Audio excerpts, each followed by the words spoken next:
കോൺഗ്രസ് നേതൃത്വം തെറ്റ് തിരുത്തിയില്ലെങ്കിൽ പാർട്ടിയിൽ കലാപമുണ്ടാകുമെന്ന് KPCC vice president V D. Satheesan MLA.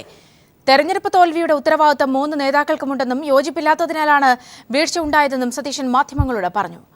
High command ഏൽപ്പിച്ച ഉത്തരവാദിത്തം നിറവേറ്റുന്നതിൽ 3 പേരും പരാജയപ്പെട്ടുവെന്നും നേതാക്കൾ ഇനിയെങ്കിലും സ്വന്തം താൽപര്യം മാറ്റിവെക്കണമെന്നും സതീശൻ ആവശ്യപ്പെട്ടു. തോൽവിയുടെ പേരിൽ സുധീരനെ മാത്രം മാറ്റുന്നത് ശരിയല്ല.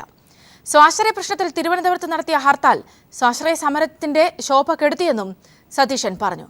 സ്വാശ്രയ സമരത്തിൽ നിയമസഭയിൽ അടിയന്തര പ്രമേയം അവതരിപ്പിക്കാൻ അനുമതി നൽകിയ ശേഷം നിഷേധിച്ചതിൽ നിയമസഭാ കക്ഷി നേതൃത്വത്തിന് നീരസമുണ്ട്. ഇതിലൂടെ കൂടുതൽ സഭാ നടപടികളിൽ ഇടപെട്ടതിന്റെ റെക്കോർഡാണ് നഷ്ടമായതെന്നും സതീശൻ പറഞ്ഞു. ഈ തുറന്നുപറച്ചിലിനെതിരെ പാർട്ടി നേതൃത്വം നടപടിയെടുത്താൽ ശിരസാ വഹിക്കുമെന്നും സതീശൻ കൂട്ടിച്ചേർത്തു.